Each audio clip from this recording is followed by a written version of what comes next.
नाम रूपों में छिपे सच्चिदानंद स्वरूप प्रेमी आत्माओं को मेरा प्रणाम।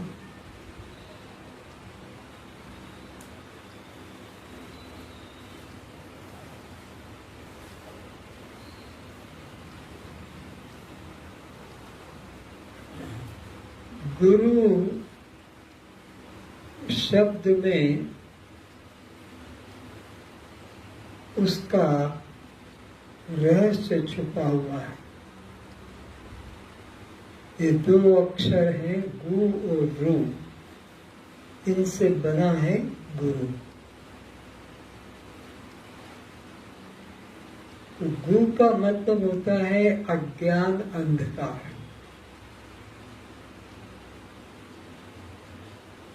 भेद बुद्धि। और रू का मतलब है उसका विनाश करके ज्ञान का प्रकाश कर देना। ये है गुरु का अर्थ। कर्ण मंत्र देना, विद्या पढ़ाना, सिखाना वो और बात है।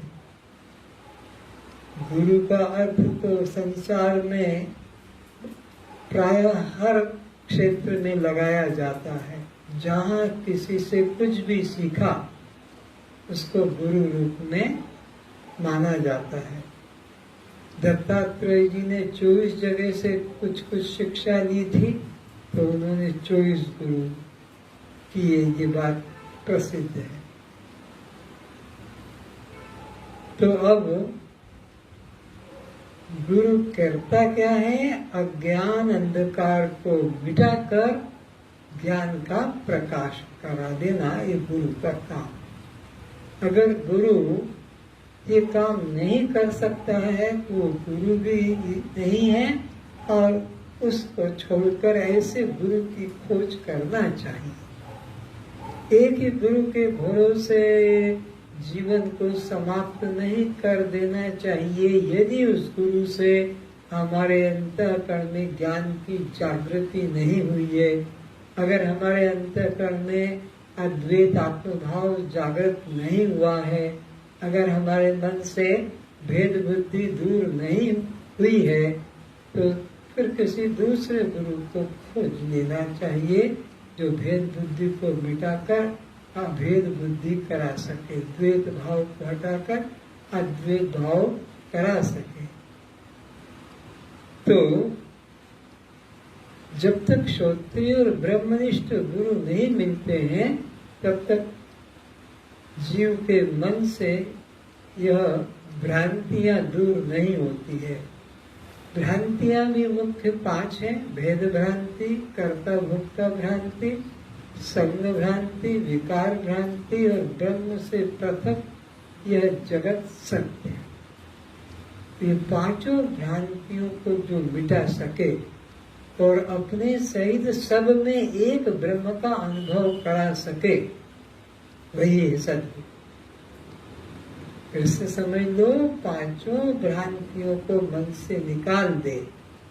ये भेद भ्रांति भी सत्य नहीं है, कर्ता भोक्ता भ्रांति भी सत्य नहीं है, विकार भ्रांति भी सत्य नहीं है, और यह जो ब्रह्म से पृथक जगत सत्य, ये भ्रांति भी सत्य नहीं है, और संग भ्रांति भी सत्य नहीं है। तो सत्य क्या है? अपने सहित सब में एक ब्रह्म, बस यही सत्य है। यही निष्ठा जगह देने वाली को ही सद्गुरु कहा जाता है। जिसमें ये योग्यता नहीं, वो शिक्षा गुरु है, लेकिन वह कल्याण नहीं कर सकता।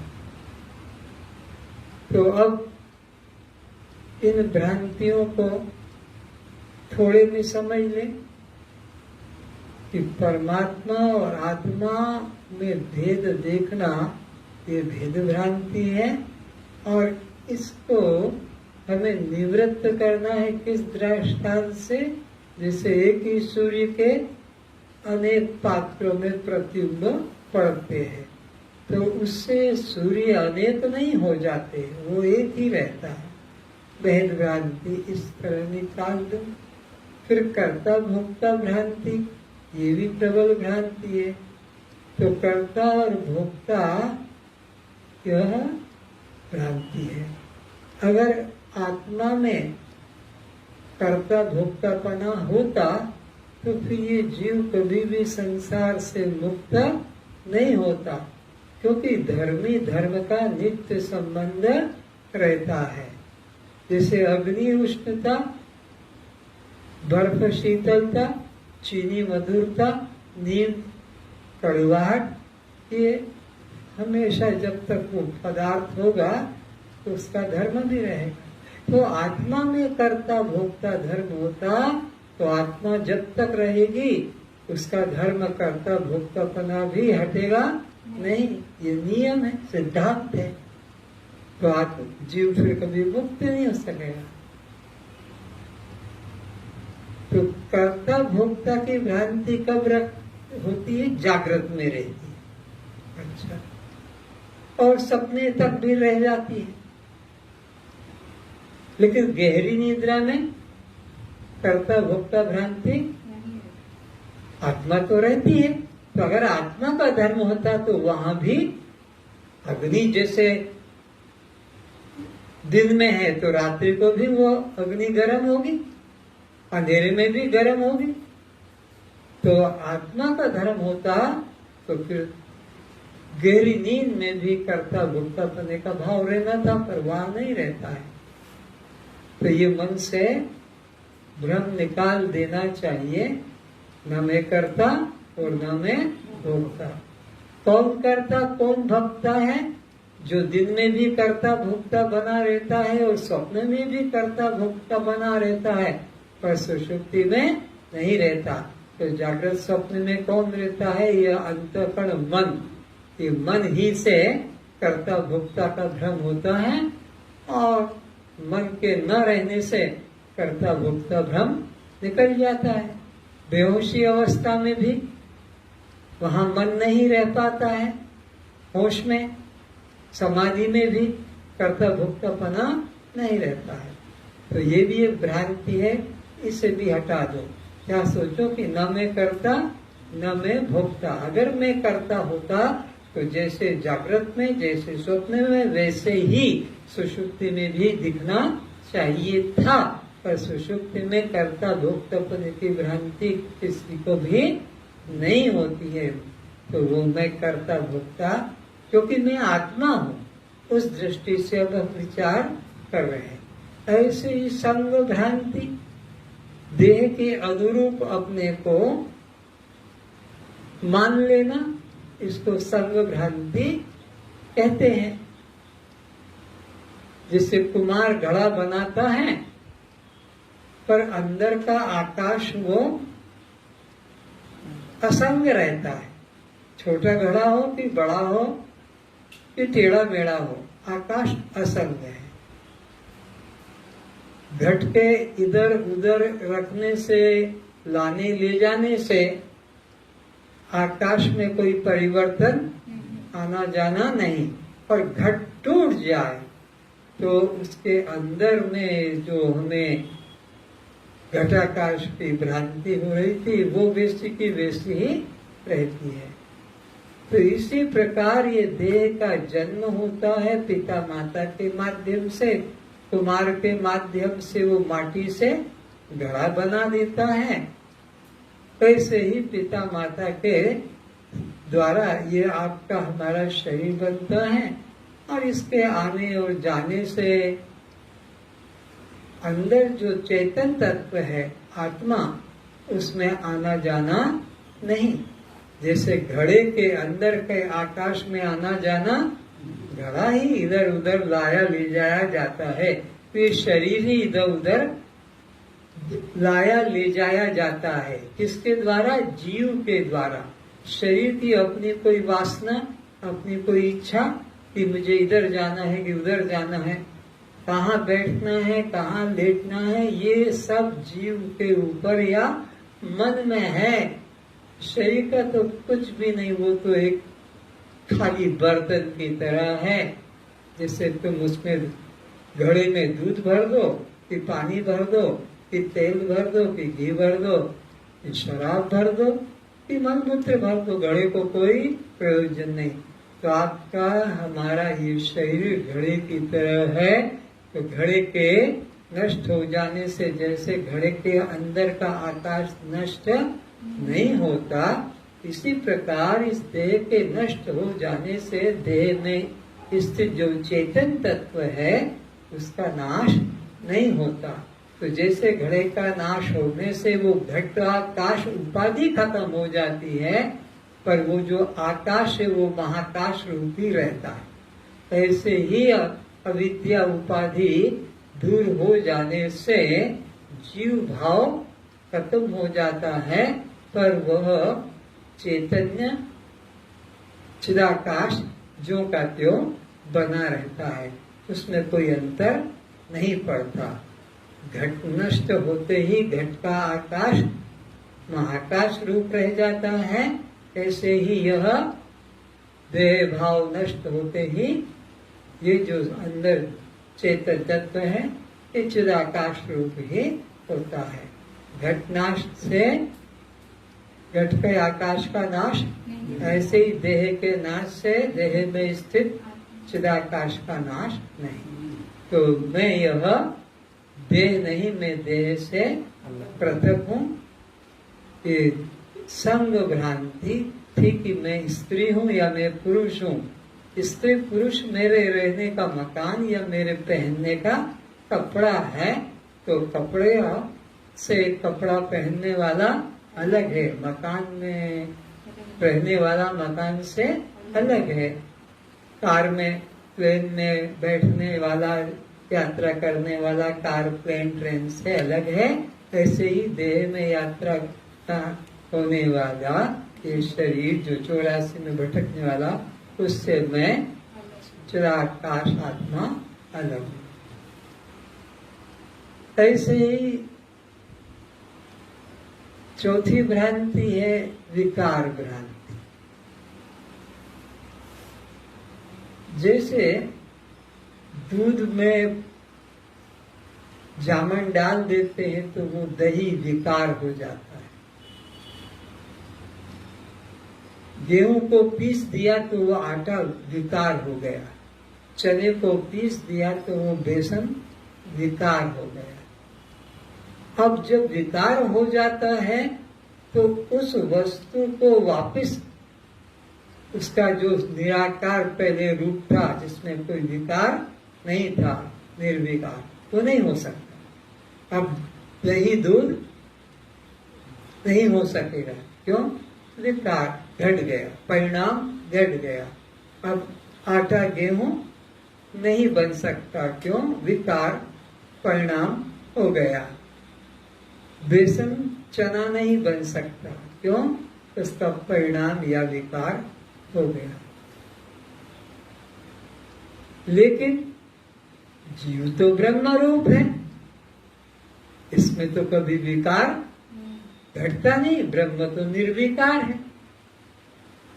दूध में विकार घट जाएगा, गेहूं में विकार घट जाएगा, कि चावल में विकार घट जाएगा, लेकिन आत्मा में विकार नहीं घटेगा। जैसे स्वर्ण और अलंकार, तो अब स्वर्ण के कितने भी आकार बना दो, पर स्वर्ण की सत्ता में कोई भी हेरफेर नहीं हुआ। घड़ा माठिया बना दो, सुराही दीपक बना दो, ईटा बना दो, पर मिट्टी सत्ता में कोई अंतर नहीं पड़ता है। वो सत्ता वैसी है। काठ के कितने आप उपयोगी चीजें बना लो, पर काठ धातु में कोई अंतर नहीं पड़ता है। ये विवर्त कहलाता है, जो अपने मूल स्वरूप में बिना परिवर्तन लाए अन्य रूप में प्रतीत हो। अपने मूल स्वरूप में बिना परिवर्तन लाए, तो चूड़ी चेन अंगूठी आभूषण जो है, इनका मूल रूप क्या है? तो उसमें बिना विकार लाए वो स्वर्ण की सत्ता वैसी अखंड बनी है। आकार कुछ भी हो जाए तो उसको कहते विवर्त। तो ये जीव ब्रह्म का परिणाम नहीं है, बल्कि विवर्त है। अगर परिणाम होता तो दही घी जो बन गया, बस वो दही घी वैसे ही रह जाता, दूध नहीं बन पाता। लेकिन जीव को तो ब्रह्म कहा है और जीव ब्रह्म रूप है, यही वेद संत उपनिषद कह रहे हैं, जीवो ब्रह्म्यो केवलम। तो ये जीव ब्रह्म का परिणाम नहीं बल्कि विवर्त है। तो मैं देह की तरह नाशवान नहीं हूँ, या जीव की तरह मैं 84 में भटकने वाला भी नहीं हूँ, कि जीव की तरह मैं कर्ता भोक्ता भी नहीं हूँ। मैं असंग आत्मा, देह से मेरा कोई संबंध नहीं है। तो ये विकार भ्रांति है, विकार हुआ नहीं। कैसी भ्रांति है? जैसे रस्सी में सर्प भ्रम हो जाता है मंद अंधकार के कारण।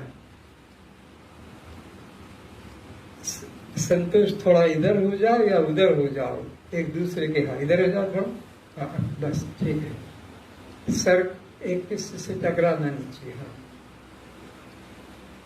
तो मंद अंधकार में रस्सी में सर्प का भ्रम होता है, वास्तव में वहां सर्प नहीं है। जब प्रकाश कर दिया जाता है तो वो सर्प भ्रम रस्सी से निकलकर नहीं जाता है, क्योंकि रस्सी में तो सांप हुआ ही नहीं, था ही नहीं। ये सर्प की भ्रांति तो हमारे आपके दर्शकों के दृष्टि में आया था। वो अंधकार की जगह प्रकाश कर दिया तो देखा कि वहाँ रस्सी का टुकड़ा, पाइप का टुकड़ा, कोई ऐसा नाला सा खुदा हुआ है टेढ़ा मेढ़ा, अंधकार में अंदाज लगता है। तो भ्रम चला गया, उसमें जो विकार का भ्रम आया था कि सर्प विकार रस्से में हुआ होता नहीं। ऐसे ही आत्मा के अज्ञान से, वहां रस्सी का अज्ञान से सर्प लगा, यहाँ आत्मा के अज्ञान से यह नाम रूप जगत लगा। वहां प्रकाश होते ही वो सर्प भ्रम बुद्धि से निकल गया। ऐसे ही यहाँ पर भी सद्गुरु के द्वारा आत्मा का प्रकाश ज्ञान मिलते ही जगत ब्रह्म बुद्धि से निकल जाना। इधर तो कुछ हुआ ही नहीं, रस्सी में तो कुछ हुआ ही नहीं, वो तो जो की त्यों ही थी। ऐसे ही यहाँ एक ब्रह्म के अलावा दूसरा कुछ हुआ ही नहीं, है ही नहीं। लेकिन हमारे बुद्धि में भ्रम आया था, रस्सी में जैसे सांप के प्रति भ्रम आ गया, रस्सी में कुछ नहीं था। ऐसे ही आत्मा में कुछ भी नहीं है, बुद्धि में भ्रम आया है, तो वो हमारी बुद्धि से निकल जाता है कि मैं निर्विकार शुद्ध आत्मा हूँ। जगत नाम की कोई चीज है ही, जैसे रस्सी में सर्प नाम की कोई चीज है ही नहीं, ऐसे ही मुझ आत्मा में जगत नाम की कोई वस्तु नहीं है। कैसा है ये? जैसे मरुभूमि में जल, मरुस्थल में जल, तो वहां जल है नहीं, प्रतीत होता है। ऐसे यहाँ भी ये जगत है नहीं, प्रतीत होता है। और अब एक और अंतिम भ्रांति है जिसको कहते हैं कि भाई ब्रह्म से पृथक ये जगत सत्य है। अज्ञानी लोग, मंद बुद्धि के लोग ऐसा कहते हैं। कोई भगवान अगवान है नहीं, बकवास है, बाबा महात्माओं का कमाने का धंधा बना लिया, डरा रहे हैं, नरक स्वर्ग ऐसा है। तो ब्रह्म से पृथक इसकी स्वतंत्रता कहते हैं, जबकि वेद उपनिषद कहता है एक ब्रह्म के अलावा दूसरा कुछ है ही, एक मेवा अद्वितीयम ब्रह्म नेह नानास्ति किंचन। तो ये कहते हैं कि नहीं, ब्रह्म से कोई मतलब नहीं है, स्वतंत्र है। तो यह भ्रांति को समझने के लिए हमें अधिष्ठान अध्यस्त को समझना होगा। बिना अधिष्ठान के कभी भी अध्यस्त की प्रतीति या भ्रांति नहीं होती है। अधिष्ठान जैसे रस्सी, अगर वहां न होती तो अध्यस्त सर्प की प्रतीति भी नहीं बनती। तो यहाँ पर भी अगर अधिष्ठान ब्रह्म न होता तो ये जगत अध्यस्त प्रतीत न होता। अथवा दूसरे तरीके से, कारण अगर नहीं होगा तो कार्य कभी भी बन नहीं पाएगा। जैसे मिट्टी अगर ना हो तो तुम कोई भी आकार दे नहीं सकते हो, चाहे दीवार बनाना हो, ईंट बनाना हो, दीपक की सुराही की माटिया। कारण के बिना कार्य नहीं। काठ न होगा तो न खिड़की, न दरवाजा, न खाट, न पलंग, न टेबल, न कुर्सी, कुछ भी नहीं होगा। अगर स्वर्ण ही न होगा तो न चैन, न चूड़ी, न अंगूठी, कुछ नहीं होगा। अब दूसरी तरह से फिर समझो कि जहां जहां कार्य है तहां तहां कारण है। जहां जहां कार्य है तहां तहां कारण है। तो जहां तक लहर है वहां क्या है? बोलो, पानी है, जल है। तो इसी प्रकार जहां जहां तक जगत है तहां तहां जगदीश है। क्योंकि जगत जगदीश दो नहीं, पानी और लहर दो नहीं, कारण और कार्य दो नहीं। ऐसा तो नहीं कि चूड़ी अपने हाथ में है, चेन अपने हाथ में है और सोना सुनार के यहाँ पर पड़ा होगा। उसी ने बना के दिया है तो सोना वहां है। जहां कार्य वहीं कारण। तो ये जगत अब कार्य समझ लो। बनाने वाला कौन है इसका? परमात्मा, ईश्वर। तो वो ही यहाँ जगत रूप में फैला हुआ है। कारण ही कार्य रूप में फैला हुआ है। चाहे तुम्हारे कपड़े हो कि अलंकार हो कि फर्नीचर हो, जो भी है, कारण ही कार्य रूप में आया हुआ है। तो ब्रह्म से पृथक ये जगत सत्य नहीं, बल्कि ब्रह्म ही जगत रूप में फैला हुआ है। और उसने तो घोषणा की है, एको हम बहुश्याम, मैं एक से अब अनेक होता हूं।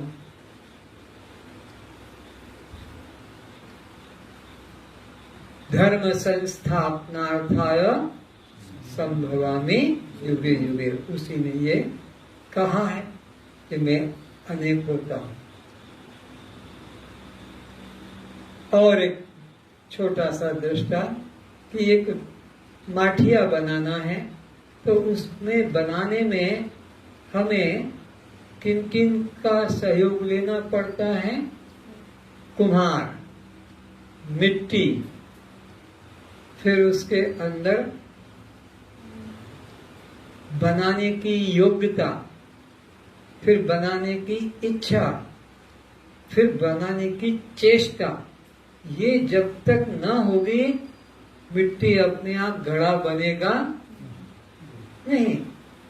कुम्हार का होना जरूरी है, मिट्टी का होना जरूरी है, पानी का होना जरूरी है, अग्नि का भी होना जरूरी है। तो दंड चक्र जो जो सामग्री है वो सब मिलने के बाद वो बनेगा। एक घड़ा, फिर इतना बड़ा विराट संसार किसको कहाँ जन्म देना है, किसकी किसके निमित्त से मृत्यु होना है, किसका किससे संबंध जुड़ना है, किसका किसके साथ संबंध टूटना है, किसमें कौन सा फल देना है, कौन सा स्वाद डालना है, किसमें कौन सा पुष्प देना है, कौन सा रंग भरना है, कौन सी सुगंध भरना है, किस माटी में पेट्रोल रखना है, किस माटी में एल्युमिनियम की, किस माटी में किस जगह पर स्वर्ण रखना है इत्यादि। फिर कब पानी देना है, कब उसको गर्मी देना है, कब सर्दी देना है, ये सारे काम समय समय पर कर लेना, ये बिना सर्वज्ञ ईश्वर के हो नहीं सकता। जो कहते हैं ना, सृष्टि अपने आप स्त्री पुरुषों के संभोग संबंध से बन गई, इसमें देवी भगवान का कोई हिस्सा नहीं। तो ये मन से भ्रम निकाल दें कि ये सृष्टि अपने आप बन गई, बल्कि वो सृष्टा ही सृष्टि रूप में विद्यमान है, वो ब्रह्म ही, वो कारण ही कार्य रूप में है। और संसार में तो उपादान कारण अलग होता है, निमित्त कारण अलग होता है, सहयोगी कारण और होता है। जैसे उपादान कारण क्या है, माटी बनाने वाला, निमित्त कारण कौन है, कुम्हार, सहयोगी कारण है दंड चक्र अग्नि पानी, ये तब वो बना। पर इस सृष्टि के अंदर परमात्मा ही उपादान कारण है और वही निमित्त कारण है, दोनों उसी में है। अभी निमित्त उपादान कारण परमात्मा है, उसको कहीं से मटेरियल, कुम्हार को तो मिट्टी कहीं से लाना पड़ता है, फिर और सहयोग का संबंध लेकर वो तैयार होगा। परमात्मा कैसा है, दोनों ही कारण है, उपादान भी वही है, निमित्त भी वही है। और दृष्टांत उपनिषदों में आता है पूर्ण नाभि, उसको मकड़ा, मकड़ी जो जाला बनाती, वो अपने मुख से तार भी निकालती है और वो खुद उसका जाला भी बनाती है। तो परमात्मा अद्वितीय है, उसके अलावा यहाँ कुछ भी नहीं। तो ये पांचों भ्रांतियां मन से निकाल कर अब कि वो ब्रह्म जो है वो तू ही है, यहाँ उस ब्रह्म से अतिरिक्त किंचित भी अन्य, यह उपनिषद में, मोह उपनिषद में बताया है कि गुरु किसे मानना चाहिए, जो पांचों भ्रांतियों से तुम्हें मुक्ति दिलाकर अपने सहित सब में एक ब्रह्म का बोध करा सके। तो वो जो ब्रह्म है तुम हो, तुमसे भिन्न कोई ब्रह्म अन्य नहीं, ऐसा बोध करा दे, उसी का नाम है सद्गुरु। जासु कृपा सब भ्रम मिट जाई, भगवान शंकर कहते हैं जासु कृपा, जिसकी कृपा से सब भ्रम, ये सब जो पांचों भ्रांतियां बताई, सब भ्रम मिट जाई। अरे गिरजा, हे पार्वती, हे उमा, वही सच्चा भगवान का साकार रूप है। जासु कृपा सब भ्रम मिट जाई, गिरजा सोई, वही कृपालु रघुराई, वही भगवान है। गुरु साक्षात परम ब्रह्म, ऐसा बोध कराया।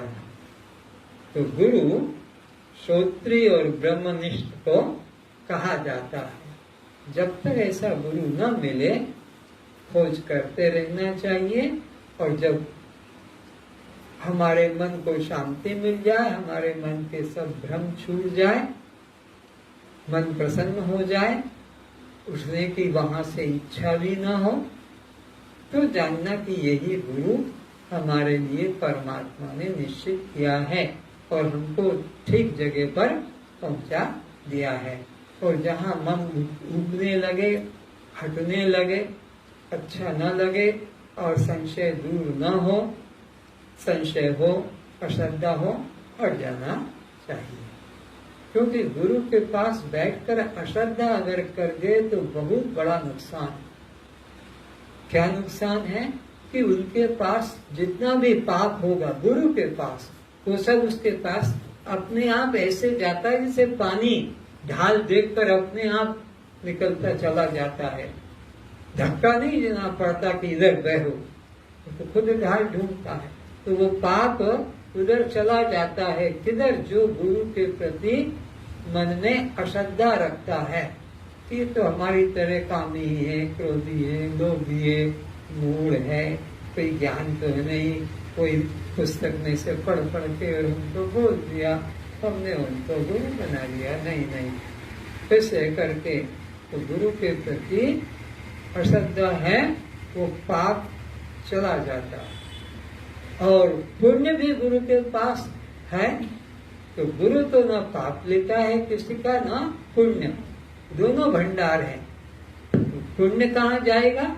जो उनमें प्रेम रखते हैं, श्रद्धा करते हैं, विश्वास करते हैं, उनके ज्ञान को धारण करते हैं, उस ज्ञान के प्रचार में सहयोग करते हैं, उसके पास वो पुण्य अपने आप चला जाता है। गुरु ना प्रेमियों को आशीर्वाद करता है, न विरोधियों को श्राप देता है। उनका अपना ही कर्म से वो पाप बन जाता है, अपने कर्म से उनके लिए मोक्ष हो जाता है। अब कहोगे पाप कहाँ से आया गुरु के पास? जो विरोधी लोगों की तरफ जाता है।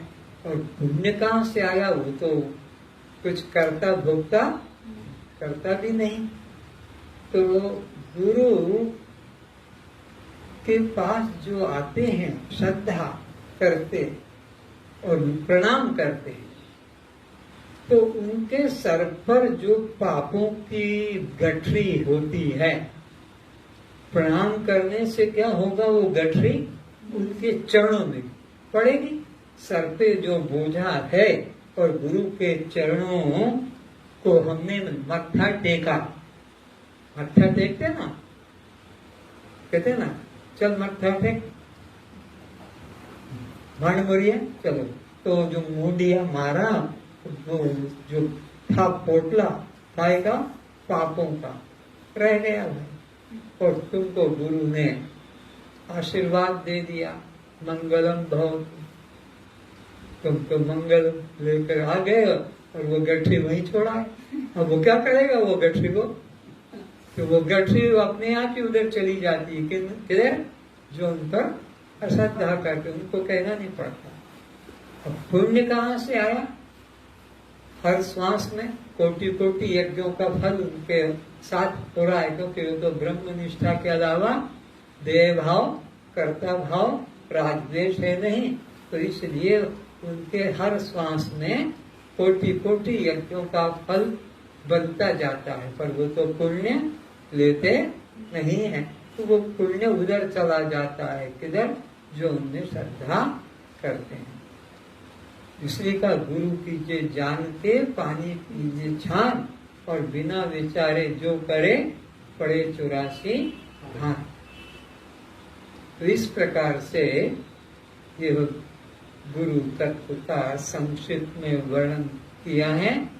शास्त्र तो कहता है कि सारे पृथ्वी का कागज बना दो, और जितने जंगल हैं उनको काट काट के उनकी कलम बना लो। क्योंकि पहले तो ये तुम्हारे पेन चल नहीं रहे थे, उस जमाने में तो बरू बनाते थे, काट के आगे की उसके बना के, चीर के, डुबो शाही बना के फिर लिखते थे ताल पत्र पे। पहले कागज भी नहीं था, ताल पत्र पे सारे वेद उपनिषद पहले के, तो उसी पे आज भी पड़े हुए हैं, रखे हुए सुरक्षित ताल पत्र पे। तो सारी पृथ्वी का तो तुम कागज बना लो, और जंगलों को काट कर तुम उसकी कलम बना लो। और समुद्र की, सातों समुद्र की शाही, देखो कितनी महानता की बात छुपी है कि गुरु कितनी महान सत्ता का नाम है। तब भी गुरु की महिमा लिखी नहीं जा सकती। 7 समुद्र की मसी यानी शाही, 7 समुद्र की मसी करो और लेखनी कलम लेखनी सब बन रहा है, जितना जंगल है। धरती सम कागज करो और गुरु गुण लिखा न जाए। तो तीन लोक 9 खंड में गुरु से बड़ा न कोई, हरि चाहे न कर सके और गुरु चाहे सो हो। परमात्मा सदा साथ है हर जीव के, पापी के, चोर के, चांडाल के, दुष्ट के,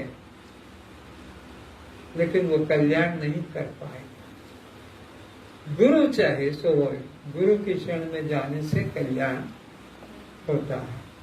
तो ऐसे गुरु की खोज करना चाहिए।